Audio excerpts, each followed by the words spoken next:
Bukit Moria, Bait Suci, dan tembok ratapan. Apa itu tembok? Kita mulai dari model ini. Saudara-saudari, ini model Bukit Moria. Model Bukit Moria, kalau kita kembali 3000 tahun yang lalu, kalau Bapak ingat kemarin, guide yang Modi, dia sudah cerita. Jadi kurang 3000 tahun yang lalu, Raja Daud beli tempat ini.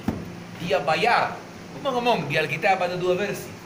Satu kali 50 shekel, satu kali 600 shekel. Gimana bisa dua versi?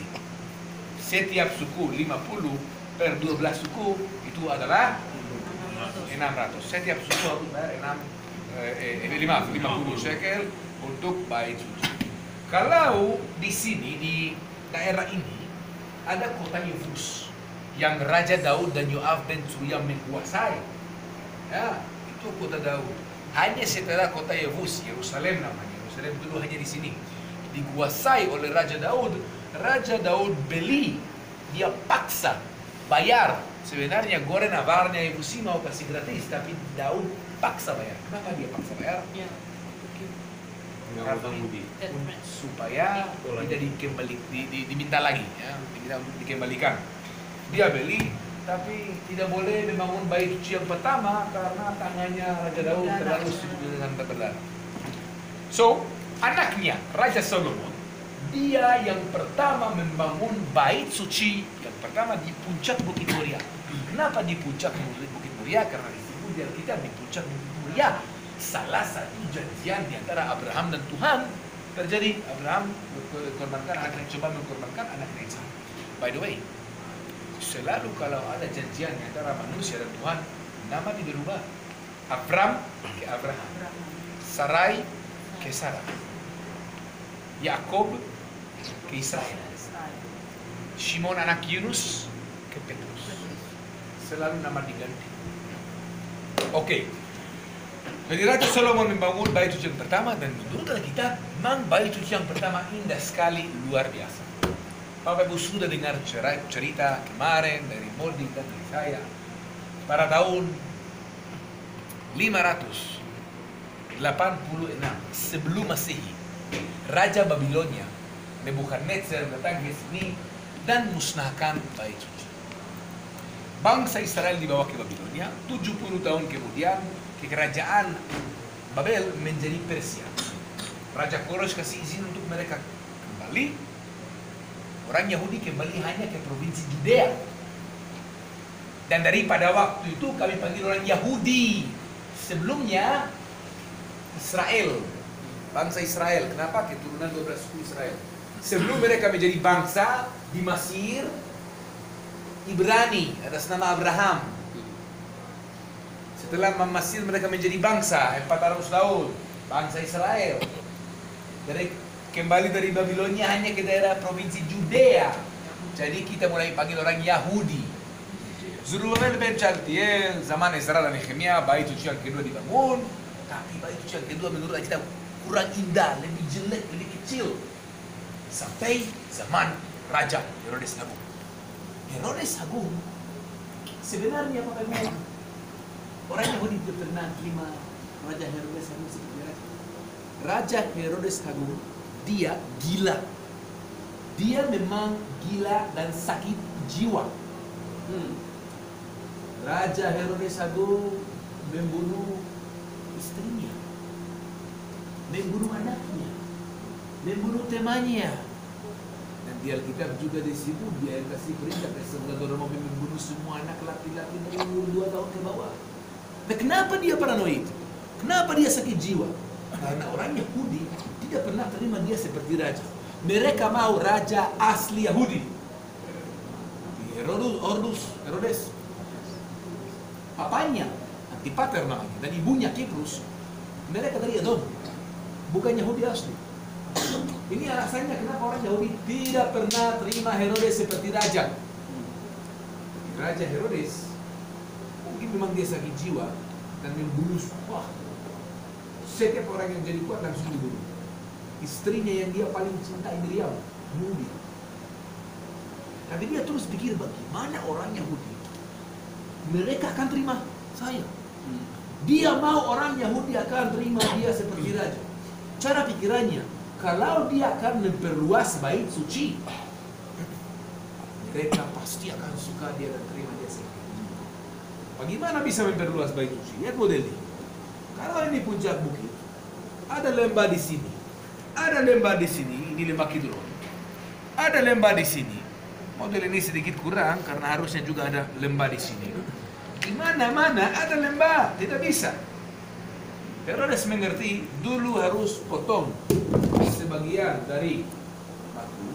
Nanti kita akan lihat batu-batu emas yang ada di sini. Setelah dipotong, bisa membangun 4 tolong. Merek setelah dipotong membangun 4 tembok. 1, 2, 3. Bisa membangun seperti lantai. Di atas lantai itu bisa memperluas bait suci. Bapak Ibu, bait suci yang dibangun oleh Herodes disebut di buku sejarah Yahudi dan Romawi bangunan paling indah di dunia, lebih indah dari bangunan-bangunan yang ada di Roma. Bagaimana disebut di buku yang saya menceritakan Josephus Flavius? Disebut di situ begini. Kalau ada orang yang belum lihat bangunan dari Herodes Agung, belum lihat bangunan yang indah di dalam hidupnya. Semua batu-batu di sini ada warna biru, warna merah, ada sistem heater karena imam tidak boleh pakai sepatu. Ada sistem heater, banyak tiang lapis emas, memang luar biasa. Kalau bait suci yang diperluas, saya akan pakai dua-duanya ya. Bisa. Oke. Jadi ini tempat untuk tukar uang, ya. Tukar uang dulu, dan sekarang ada Masjid Al-Aqsa di sini. Ini bait suci, ini kompleks bait suci, dan kalau Bapak Ibu, saya akan pilih satu lagi. Kalau Bapak Ibu lihat, di sini ada pagar, bisa lihat pagarnya? Ya. Di pagar ini artinya, di sini sedikit kurang, harusnya ada pagar di sini. Hanya orang Yahudi boleh masuk, yang bukan Yahudi kompleksnya boleh. Dalam bait suci hanya orang Yahudi, dan ada tanda keliling pagarnya dalam bahasa Ibrani, Yunani, Latin, Ibrani, Yunani, Latin, dan Aramik. Ditulis di situ hanya Yahudi boleh masuk. Kalau tidak Yahudi, dihukum. Orang arkeolog menemukan tanda yang disebut di buku sejarah yang di pagarnya. Orang arkeolog menemukan tandanya, tulisannya. Mereka menemukan. Kalau kita lihat bait suci ada 4x4. Satu untuk orang kusta. Orang kusta kalau mereka mau kasih korban di bait suci, mereka kasih di sini, bukan di dalam. Satu tempat untuk biarawan, satu untuk minyak. Kenapa minyak? Kidian harus 24 berapi. Dan kayu. Kenapa kayu? Orang mau kasih korban, korbannya harus dibakar, harus pakai banyak kayu. Ada tenda yang dicerita dengan orang Levi yang nyanyi-nyanyi lagu kepada orang. 2 tiang Boaz dan Yakhin. Ada gerbang Nikanor, cerita dengan orang yang sangat kaya namanya Nikanor. Dia mau kasih persembahan dan membangun gerbang datang dari daerah Yunani bawah gerbangnya ke Yerusalem melalui Yope. Ada bait suci dibagi kedua. Kalau daerah ini di dalam mahal Roh Kudus, tidak boleh masuk. Hanya 1 tahun 1 hari imam besar harus diikat dengan tali. Kalau dia berdosa dia akan mati dan tidak ditarik. Kalau daerah ini ada kekidian, ya, misbah. Ini ada saya pakai ini. Ini misbah, ya, yang kasih korban. Ini benteng Anatolia. Nanti kita dengar cerita tentang benteng Anatolia, ya. Benteng Anatolia. Ini gerbang Hulda, mana Petrus menyembuhkan di Kitab Para Rasul. Petrus menyembuhkan orang yang di Kusta di situ, ya. Dan Sanhedrin, tempat pengadilan ada di situ. Ini Bapak Ibu, jembatan untuk masuk dan untuk bawa air. Ini rencana. Ini persis ini. Kenapa harus banyak air di bait suci? Banyak korban, banyak darah. Harus membersihkan darah juga. Ya, belakang dulu. Oke, fokus karena saya ada sisa 10 menit. Jadi, bait suci yang diperluas oleh Herodes. Sebenarnya, tembok ratapan itu tembok barat. Ada juga tembok timur, selatan, utara. Kenapa orang Yahudi berdoa di sini? Orang pikir terowongan ini di bawah bait suci? Tidak. Karena pada waktu bait suci dihancurkan oleh Titus anak Vespasianus tahun 70, kemudian ada zaman Bizantin, ya, ada zaman Romawi, Bizantin, zaman Muslim, pada Umar ibn al-Khattab, pemimpin Muslim, Khalifah keempat, menguasai Yerusalem pada tahun 638. Kemudian dibangun kubah warna emas. Nah, I will tell you secret that most 99.9 of the people that come here, 99,9 wisata yang masuk ke Israel, mereka tidak tahu. Mereka pikir itu langsung pikir masjid. Bapak Ibu, kalau kita di Indonesia, kita ketemu masjid yang arsitektur begini. Kita pikir, ya, mereka adopsi dari sini mungkin. Sebenarnya zaman Bizantin, orang Bizantin mulai membangun gereja oktagonal, 8 dinding. Kenapa 8 dinding? Dalam agama Kristiani, 8 artinya juga kebangkitan. Yesus masuk minggu terakhir hari Minggu, bangkit hari Minggu, dari Minggu ke Minggu 8 hari. Banyak gereja-gereja zaman Bizantin. Nanti kita lihat di utara juga, kalau itu rumah Petrus atau ada Sabda Bahagia, dibangun oktagonal. Orang Bizantin mereka mau membangun gereja oktagonal. Mulai membangun hanya dasarnya, tapi tiba-tiba langsung Muslim yang kuasa di sini. Muslim ketemu dasar bangunan, terus membangun tapi monumen Muslim. Ini harusnya jadi gereja. Tapi Muslim terus membangun pakai sebagai seperti masjid, ya, monumen Muslim. Jadi kalau kita lihat gereja atau masjid yang arsitektur begini, artinya Muslim adopsi dari Kristiani, bukan Kristiani adopsi dari Muslim. Nah, oke. Jadi ini dibangun oleh Abd al-Malik pada tahun 691, kemudian ada Al-Aqsa di sini 715, dan Bapak Ibu bisa lihat, saya lanjutkan sejarah karena Bapak Ibu sudah tahu, tahun 70 bait suci dihancurkan, ya, bisa lihat. Kemudian zaman Muslim, Abd al-Malik membangun Dome of the Rock yang dipercaya oleh Muslim, di mana Muhammad naik ke surga. Zaman Mamaluk, mereka membangun pemukiman.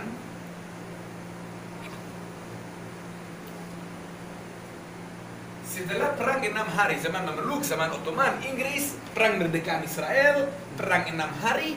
Perang 6 hari, Israel menguasai kota Yerusalem, membersihkan beberapa bangunan dari pemukiman, dan adalah tembok ratapan yang kita lihat. Sekarang saya mau kembali sedikit ke belakang, ya. Pada waktu Herodes membangun ini, kita lihat tembok ratapan, kita pikir itu besar, itu kecil. Tembok ratapan sedikit, panjangnya ini 500 meter. Di mana mereka berdiri berdoa, masih ada lebih dari 20 meter ke bawah. Mana temboknya berhenti, ya, mana sekarang berhenti, dulu masih ada 10-15 meter ke atas. Luar biasa. Kalau kita mau mengerti bagaimana proyek itu gila, sebentar lagi kita akan mengerti. Tapi kenapa orang Yahudi berdoa di sini? Kenapa tidak doa bersini di sini? Kenapa tidak doa di sini?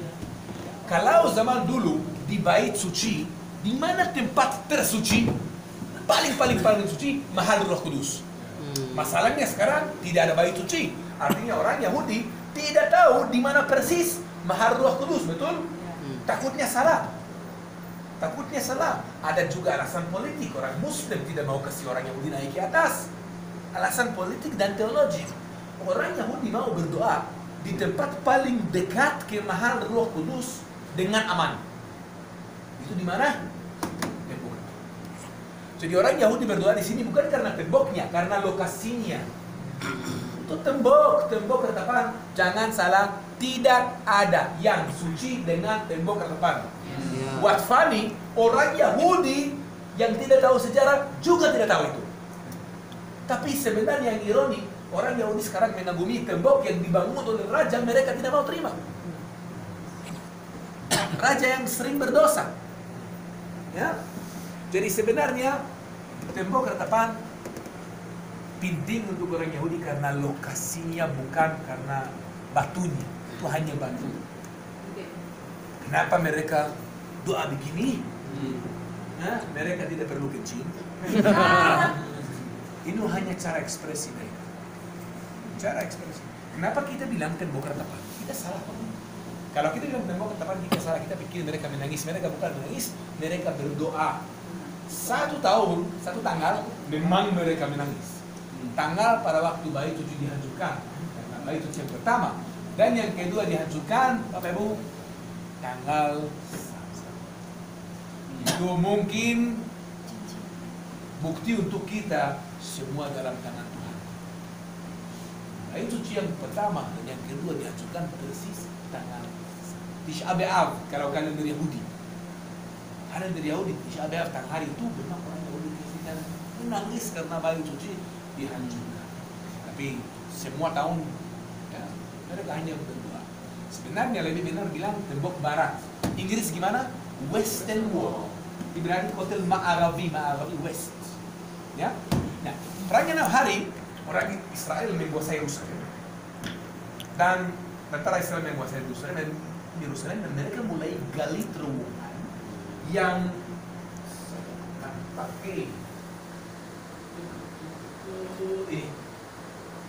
Mereka sekarang ini tembok ratapan, lihat size-nya ya. Ada 2 lantai, ya. Kita lantai warna merah, baris warna merah, itu lantai yang asli dari zaman dulu. Kita akan turun ke bawah, jalan turun sampai kita akan datang ke lantai asli, keluar dari Anatolia, reruntuhan dari Anatolia. Ini dulu jalan utama ke Bait Suci. Masuk akal, dan ada kemungkinan besar dia juga jalan di sana. Nanti kita sampai jalannya asli. Saya tidak akan lanjut karena ada banyak tempat-tempat kita akan berhenti dan saya akan menjelaskan di sana. Sampai sekarang, apa